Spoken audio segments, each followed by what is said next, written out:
Hi friends, ನಾನಿವತ್ತು ಬಾಳೆ ದಿಂಡಿನ ಪಲ್ಯ ಮಾಡೋಣ ಅಂದ್ಕೊಂಡಿದ್ದೀನಿ. ಜಸ್ಟ್ ಒಂದು 5 ಮಿನಿಟ್ಸ್ಗೆಲ್ಲ ಇದನ್ನು ಮಾಡ್ಕೊಳ್ಬೋದು. ಹಾಗೆ ಕಿಡ್ನಿಲಿ ಕಲ್ಲಿರ್ತಕ್ಕಂಥವ್ರಿಗೆ ಈ ಬಾಳೆ ದಿಂಡಿನ ಪಲ್ಯ ತಿಂತಾ ಬಂದರೆ ಸ್ವಲ್ಪ ಕಲ್ಲು ಕರಗೋದಕ್ಕೆ ಸಹಾಯ ಆಗುತ್ತೆ. ಸೊ ನೋಡಿ, ಬಾಳೆ ದಿಂಡನ್ನು ಈ ರೀತಿಯಾಗಿರೋದನ್ನು ತೊಗೊಳ್ಬೇಕು. ಈ ರೀತಿ ತೊಗೊಂಡ ನಂತರ ಸ್ವಲ್ಪ ಈ ರೀತಿ ಕಟ್ ಮಾಡಿದಾಗ ಅದೇ ಬಿಟ್ಕೊಳ್ಳುತ್ತೆ ನೋಡಿ, ಅಲ್ಲಿವರೆಗೂ ಕೂಡ ಇದನ್ನು ತೆಕ್ಕೊಳ್ಬೇಕು. ಒಳಗಡೆ ರೌಂಡ್ ಶೇಪ್ ಏನಿರುತ್ತಲ್ಲ ಅದನ್ನು ಮಾತ್ರ ಯೂಸ್ ಮಾಡ್ಕೊಳ್ತಾ ಇದ್ದೀನಿ. ಹಾಗೆ ಎಲ್ಲನೂ ಕ್ಲೀನ್ ಮಾಡಿ ಇಟ್ಕೊಳ್ತಾ ಇದ್ದೀನಿ. ಈ ರೀತಿ ನನಗೆ ಇಷ್ಟು ಸಿಕ್ಕಿದೆ. ಹಾಗೆ ಇದನ್ನು ಚಿಕ್ಕದಾಗಿ ಕಟ್ ಮಾಡ್ಕೊಳ್ಬೇಕು. ಸ್ವಲ್ಪ ನಾರು ಕೂಡ ಇರುತ್ತೆ. ಇದು ಸ್ವಲ್ಪ ಎಳೆದಾಗಿರೋದ್ರಿಂದ ಅಷ್ಟು ನಾರೇನು ಬರ್ತಾ ಇಲ್ಲ. ಹಾಗಾಗಿ ಇದನ್ನು ಸ್ವಲ್ಪ ಚಿಕ್ಕದಾಗಿ ಕಟ್ ಮಾಡ್ಕೊಳ್ತಾ ಇದ್ದೀನಿ. ಬಾಳೆ ದಿಂಡನ್ನು ಕಟ್ ಮಾಡಿದ ತಕ್ಷಣವೇ ಮಜ್ಜಿಗೆ ನೀರಿಗೆ ಸೇರಿಸ್ಕೊಳ್ಬೇಕು. ಆಗ ಅದು ಕಪ್ಪಾಗೋದಿಲ್ಲ. ಈಗ ಏನು ವೈಟ್ ಕಾಣ್ತಾ ಇದೆಯಲ್ಲ ಅದೇ ರೀತಿ ಕೂಡ ಕಲರ್ ಇರುತ್ತೆ. ಸ್ವಲ್ಪನೂ ಕಲರ್ ಏನು ಚೇಂಜ್ ಆಗೋದಿಲ್ಲ. ಹಾಗಾಗಿ ಮಜ್ಜಿಗೆ ನೀರಲ್ಲಿ ಹಾಕಿಟ್ಕೊಳ್ತಾ ಇದ್ದೀನಿ ನಾನು. ಹಾಗೆ ಸ್ವಲ್ಪ ಉಪ್ಪನ್ನು ಕೂಡ ಹಾಕಿ ಸೇರಿಸ್ಕೊಂಡಿದ್ದೀನಿ.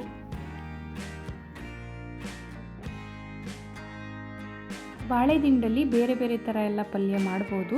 ತುಂಬಾ ಚೆನ್ನಾಗಿರುತ್ತೆ ಯಾವ ರೀತಿ ಮಾಡಿದ್ರೂ ಕೂಡ. ಇದೊಂದು ಸಿಂಪಲ್ ಆದಂತಹ ಪಲ್ಯ ತೋರಿಸ್ಕೊಡ್ತಾ ಇದ್ದೀನಿ ನಾನಿಲ್ಲಿ. ಸ್ವಲ್ಪ ಈರುಳ್ಳಿ ಕಟ್ ಮಾಡ್ಕೊಂಡಿದ್ದೀನಿ. ಹಾಗೆ ಹಸಿಮೆಣಸಿಕಾಯಿ ಖಾರಕ್ಕೆ ಕಟ್ ಮಾಡ್ಕೊಳ್ತಾ ಇದ್ದೀನಿ. ಹಾಗೆ ಸ್ವಲ್ಪ ಕೊತ್ತಂಬರಿ ಸೊಪ್ಪನ್ನು ಕೂಡ ಕಟ್ ಮಾಡ್ಕೊಳ್ತಾ ಇದ್ದೀನಿ. ಇಷ್ಟು ಕಟ್ ಮಾಡಿಕೊಂಡ್ರೆ ಸಾಕು. ನೆಕ್ಸ್ಟು ಒಂದು ಫ್ರೈ ಪ್ಯಾನ್ಗೆ ಎಣ್ಣೆನ ಸೇರಿಸ್ಕೊಳ್ತಾ ಇದ್ದೀನಿ. ಹಾಗೆ ಎಣ್ಣೆ ಬಿಸಿ ಆದ ನಂತರ ಸಾಸಿವೆ ಹಾಕ್ಕೊಳ್ತಾ ಇದ್ದೀನಿ. ಸಾಸಿವೆ ಹಾಕಿದ ನಂತರ ಸ್ವಲ್ಪ ಕಡಲೆಬೇಳೆ ಕೂಡ ಸೇರಿಸ್ಕೊಳ್ಳೋಣ, ತಿನ್ನುವಾಗ ಚೆನ್ನಾಗಿರುತ್ತೆ. ಹಾಗೆ ಸ್ವಲ್ಪ ಹಸಿಮೆಣಸಿಕಾಯಿ ಕೂಡ ಕಟ್ ಮಾಡಿ ಇಟ್ಕೊಂಡಿದ್ವಲ್ಲ ಸೇರಿಸ್ಕೊಂಡು ಚೆನ್ನಾಗಿ ಫ್ರೈ ಮಾಡ್ಕೊಳ್ಳೋಣ. ಹಾಗೆ ಸ್ವಲ್ಪ ಕರಿಬೇವನ್ನು ಕೂಡ ಸೇರಿಸ್ಕೊಳ್ತಾ ಇದ್ದೀನಿ. ಚೆನ್ನಾಗಿ ಫ್ರೈ ಆದ ನಂತರ ಈರುಳ್ಳಿ ಸೇರಿಸ್ಕೊಳ್ತಾ ಇದ್ದೀನಿ. ಈರುಳ್ಳಿ ಕೂಡ ಚೆನ್ನಾಗಿ ಫ್ರೈ ಮಾಡ್ಕೊಳ್ಳೋಣ. ಈರುಳ್ಳಿ ಎಲ್ಲ ಸ್ವಲ್ಪ ಚೆನ್ನಾಗಿ ಫ್ರೈ ಆದ ನಂತರ ಸ್ವಲ್ಪ ಅರಿಶಿಣವನ್ನು ಕೂಡ ಸೇರಿಸ್ಕೊಳ್ತಾ ಇದ್ದೀನಿ. ಹಾಗೆ ರುಚಿಗೆ ತಕ್ಕಷ್ಟು ಉಪ್ಪನ್ನು ಕೂಡ ಸೇರಿಸ್ಕೊಳ್ತಾ ಇದ್ದೀನಿ. ಎಲ್ಲ ಚೆನ್ನಾಗಿ ಮಿಕ್ಸ್ ಮಾಡ್ಕೊಳ್ಳೋಣ.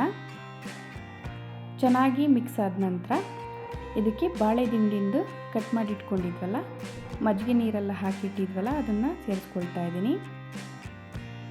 ಹಾಗೆ ಕಡಿಮೆ ಉರಿ ಇಟ್ಕೊಂಡು ಚೆನ್ನಾಗಿ ಫ್ರೈ ಮಾಡ್ಕೊಳ್ಬೇಕು.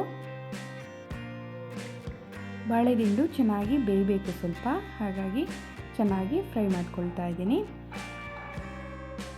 5 ಮಿನಿಟ್ಸ್ ಇದು ಚೆನ್ನಾಗಿ ಬೇಯಬೇಕು. ಹಾಗಾಗಿ ಲಿಡ್ಡನ್ನು ಕ್ಲೋಸ್ ಮಾಡಿ ಒಂದು 5 ಮಿನಿಟ್ಸ್ ಇದನ್ನು ಚೆನ್ನಾಗಿ ಬೇಯೋದಕ್ಕೆ ಬಿಟ್ಬಿಡೋಣ. ಈಗ ಚೆನ್ನಾಗಿ ಬೆಂದಿದೆ. ಹಾಗೆ ಒಂದು ಸಲ ನೀಟಾಗಿ ಮಿಕ್ಸ್ ಮಾಡ್ಕೊಳ್ತಾ ಇದ್ದೀನಿ. ಹಾಗೆ ಇದಕ್ಕೆ ಸ್ವಲ್ಪ ಫ್ರೆಶ್ ತೆಂಗಿನಕಾಯಿ ತುರಿನ ಕೂಡ ಸೇರಿಸ್ಕೊಳ್ತಾ ಇದ್ದೀನಿ.